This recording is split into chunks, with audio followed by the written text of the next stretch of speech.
Do you ever stop and smell the flowers? I think jasmine. I could be wrong. I'll tell you later if I am, but it's got to be the best smell that nature provides besides ground coffee. Okay. Here, I got a quickie link you can use for your FaceTime. I need not.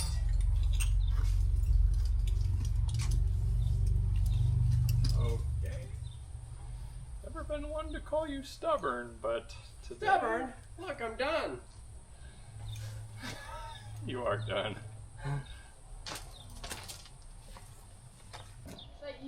I don't think so. Nah, just the sidewalk. Yeah, that'll work pretty good. Seems like there's enough friction to hold you. I stopped using this on my zigzag because it started getting slippy.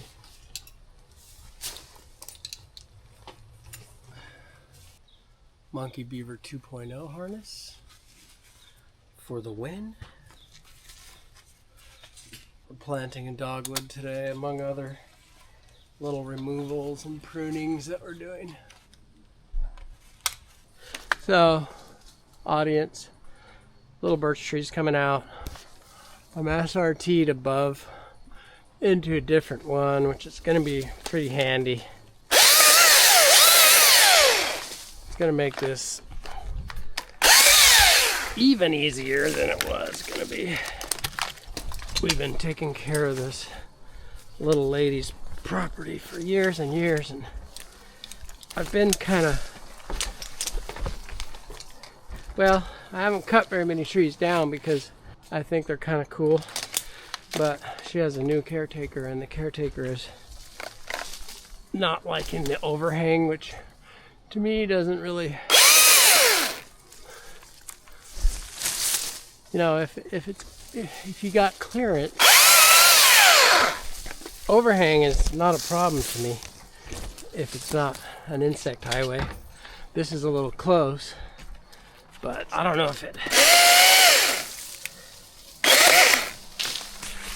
it deserves to be removed. Now, if they wanted me to do something barbaric to it, like top it off and leave a fence post looking thing sticking out, probably wouldn't do it. Some people get all holy about it and they have like these absolutes. I never top a tree or something like that. But I don't get like that because, like for example, somebody might have a tree that they want you to top it, and it's because they're going to cut it down. Later they're going to cut it down in, say, the fall or the winter, but they want the shade for the summer for one more time, and they're like, can you just top it and then cut the rest later? Yep. I mean, you don't want people driving by and judging you. I'll tell people like, I'll do it, but I might have to wear a mask and do it at night while I'm here. But ultimately, I don't care what other people think. Enough to stop me from doing something that I know is reasonable. Hey, August. What? Do you have a preference? Rosy teacup or scarlet fire? They're both pink. No, whichever one looks like the nicer specimen, bye.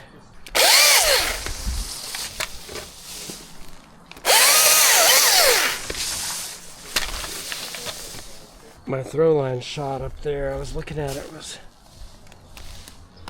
it's over one that's about this big around, so I was looking at it a little cautious.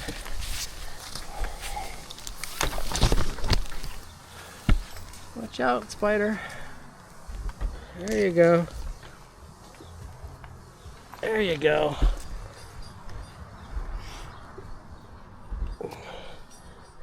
He's running a lot of web out.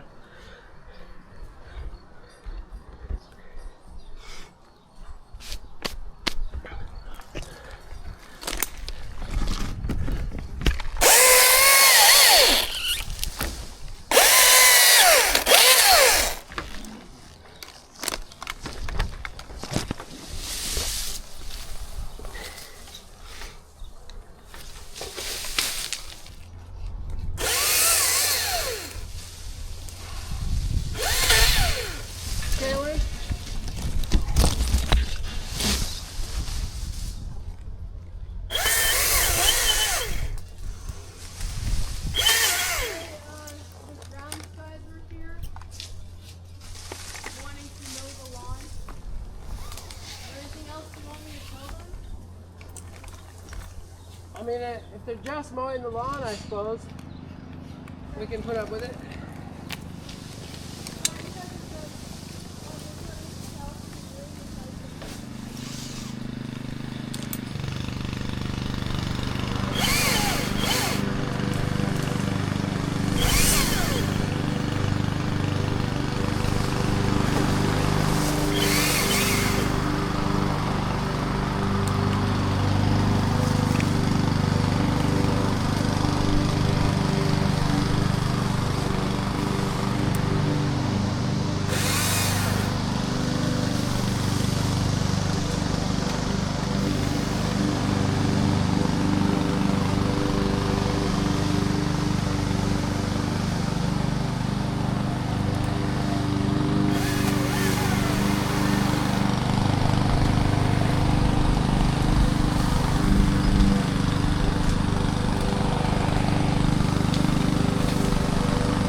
There's, the one in the corner is a worse offender than the redwood here.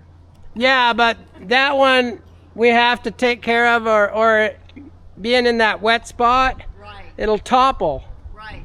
So we're reducing the wind sail.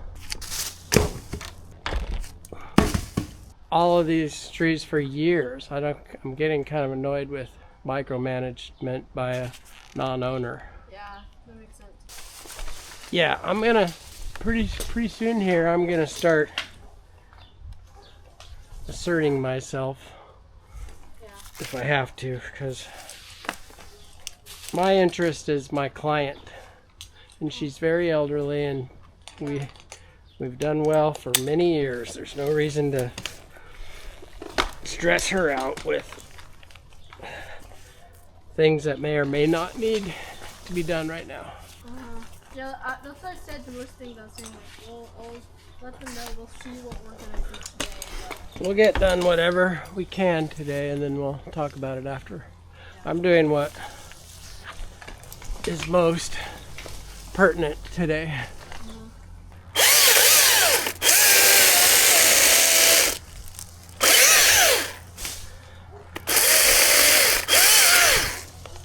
So I'm real noodly up there, and sometimes it's easier instead of fighting the wobble when you're on this side, because balance is more difficult when you can tip to the left and the right, but when you're underneath it, there's no tipping. So I can just crawl out underneath this and keep advancing my rope, and it's actually pretty comfortable.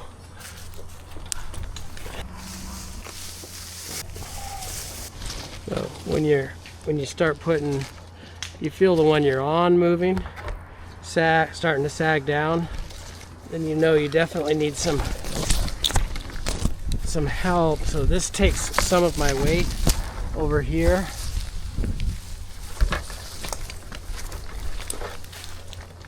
So that as I go out underneath this fishing pole, I'm not putting my whole weight on it. It's kind of basic stuff.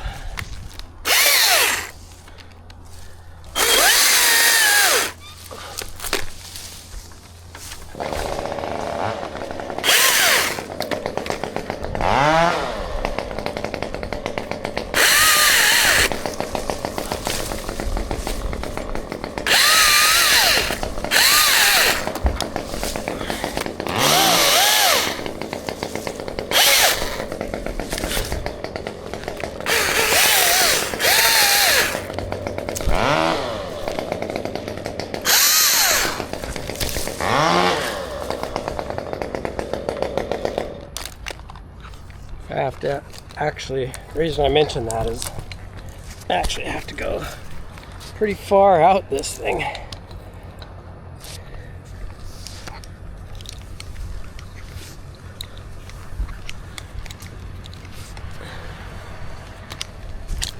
So I just moved it several feet back up by taking up on this.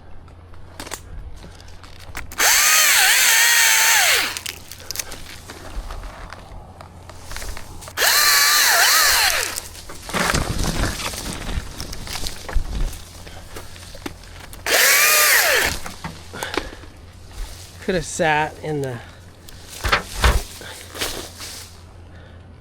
front there on the street and just picked these out with the crane if I wanted.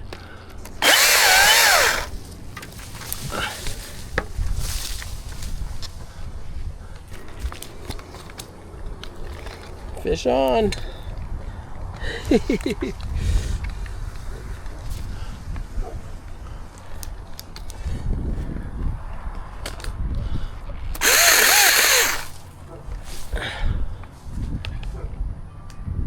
Caitlin!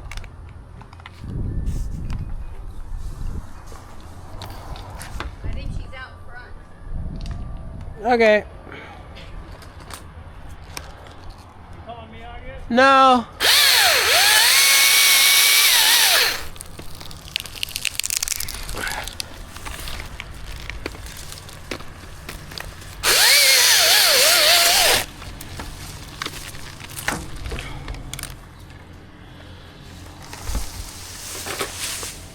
Can you picture yourself here, Caitlin?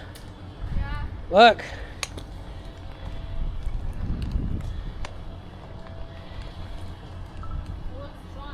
It looks fun. It looks fun. That's right. Good answer.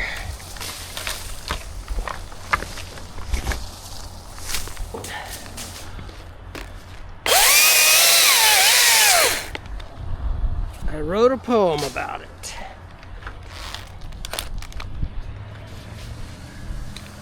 Something about, I can't believe they pay me.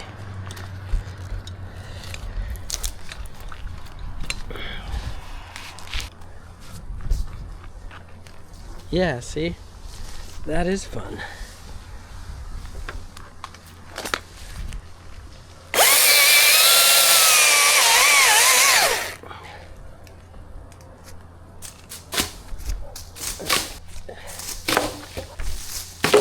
Why don't you snap cut it?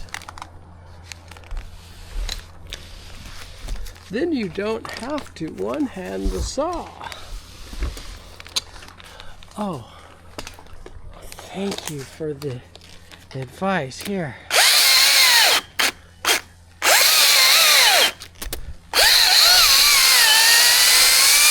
You're right, now I can put the saw away safely. Grab the piece with two hands. Whew, boy, you saved my life there. Thank you, thank you, thank you. Or you could just make one cut instead of using more battery and oil. I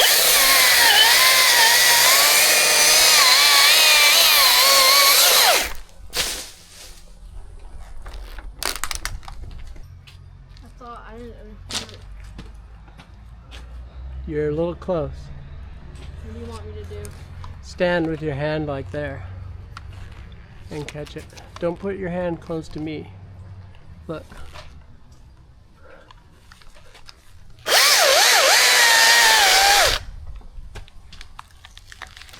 Yeah. That's catching. Oh, you're bad. All right, pull. You holding tight on it? Pull a little tighter. Go down and cut it. All right, Kaylin, pull up on it as I cut it.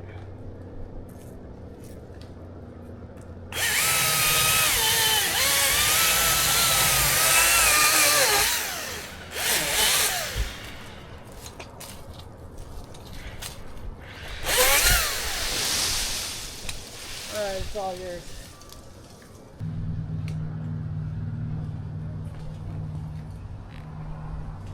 I'm gonna do some unorthodox thing here with this power line.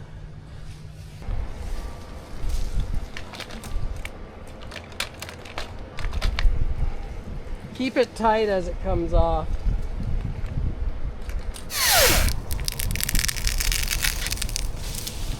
Tighten it up.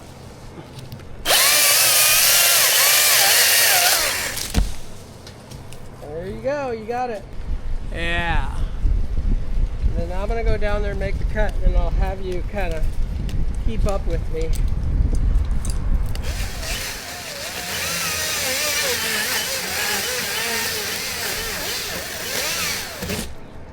All right, now pull it up again.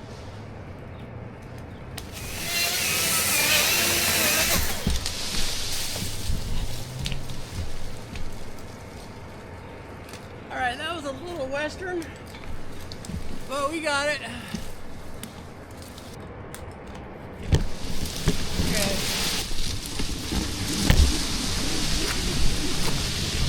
Because you just did it back here. Yeah, I was joking with her about, she has this one Japanese maple that she really loves, and I was joking with her about cutting it down. Tell them what she said. I'll kill you. Piece of hand. There's some hand on there. Yeah, I don't usually prune right after I plant, but this time I'm going to make some adjustments.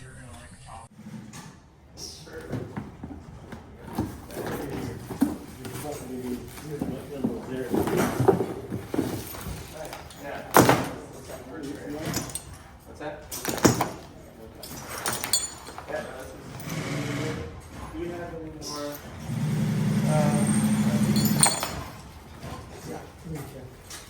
This guy said that he cut his leg. Did he really? Yeah.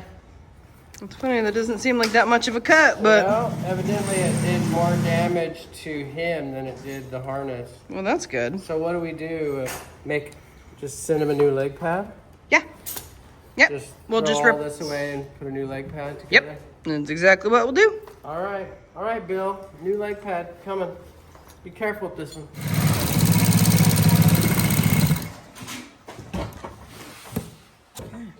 We decided to go with a blood splatter leg for this one, Bill. Seems appropriate. I just stopped into the shop there, monkeybeaver.com, to work on Bill's harness, and did that. And then while I was there, they said, hey, we got a letter here for you. And I think I want to share it with you guys because it helped me a little bit today. So when I got into this YouTube, when I started making videos, it was more about, I saw some videos and they were tree videos, you know, and I thought, man, that's not how you do it. And so basically I was making videos and I was kind of showing off. I was like, nah, here's how you do it. You know, I didn't even talk much. I just said, hey, watch this. And I set music to it. I did videos. And then now I've been doing it for, well, I don't know, what's it been? Since 2010 or something, 15 years. Been doing YouTube. And I've got to a place where it's just, sometimes I just don't know if I'm going to keep making videos. But then, I mean, because, you know, I climb. I cut a tree down, and it's pretty much the same movie over and over. But I got this letter, and I've gotten many of these, and I apologize to those that I haven't responded to, because I've got a long list of excuses, and they're all really good, but I won't tell you what they are. But I haven't responded to everyone. But every once in a while, I get some feedback that kind of tells me why I still want to make videos for you. So I got this letter. I won't say his name, although I think maybe he wouldn't mind, because it's basically a testimony. But listen to this. August, how's it going? Hope you're well. I'm from Sandusky, Ohio. I am a new climber. I think I have watched every one of your videos. I have learned a lot just by watching you and listening to you talk and tell your story and how you got to where you are now. It's truly inspirational. I had a rough road to get where I am today. And so I hear stuff like this. It kind of takes me back to hard knock, rough road is where I came from, because I've been that type of person, that type of, I won't believe it. I shouldn't do it until I feel the pain of it, type of thing. Well, he says, I lost my father, my uncle, and both my grandmothers within 2 years, and I was 12 years old. So as you could probably guess, I went down the wrong road and ended up on drugs and going to prison 4 different times for drug-related charges. But God had his plans for me, and I finally was able to get myself together. And after my last prison term, I gave my life to God and decided to stop doing things my way and do everything for God. And he led me to the tree industry. Let's see, led me to this tree industry. I have had about 6 jobs so far. I was able to get them done. It just takes me a while. I tried to work for different tree companies, but they all want me to work for at least 2 years on the ground before they will teach me to climb. So I don't want to do that.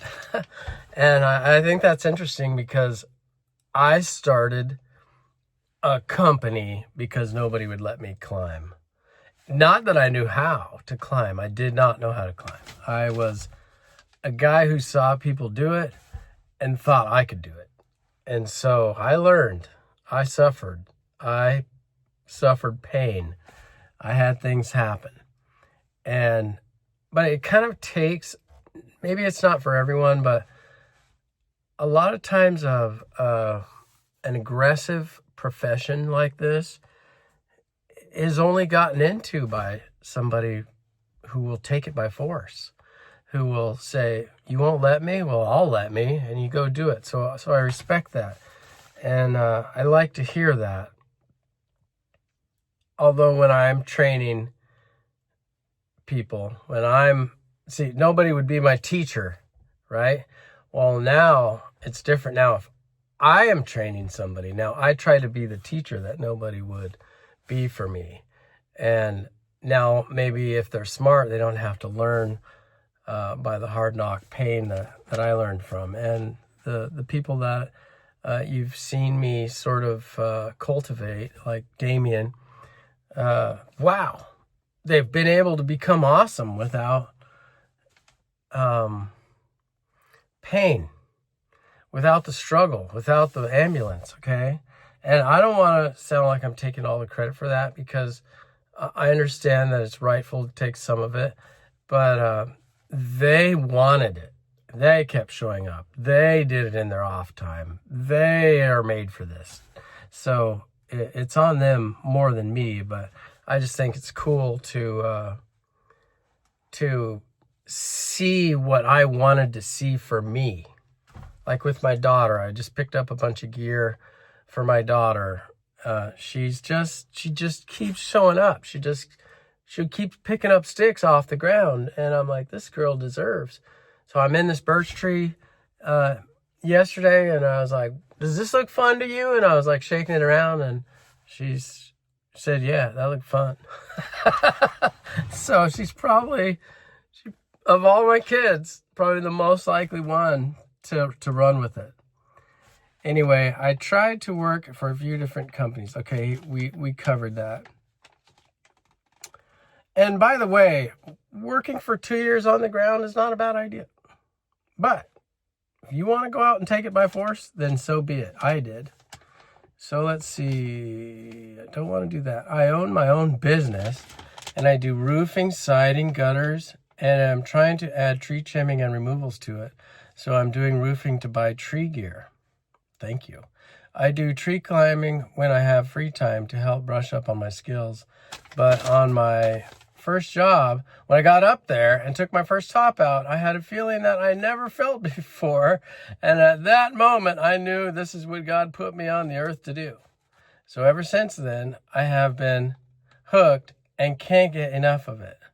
I finally saved up enough money to buy one of your saddles, so I figured I could write something, or would write something to you, and let you know how grateful I am that you take the time to make videos. See? This is what... So here I make videos. I try to encourage people, and I get tired. And I'm thinking, how am I do this, right? I get weary of well-doing. You know, I'm trying to, my heart's in the right place.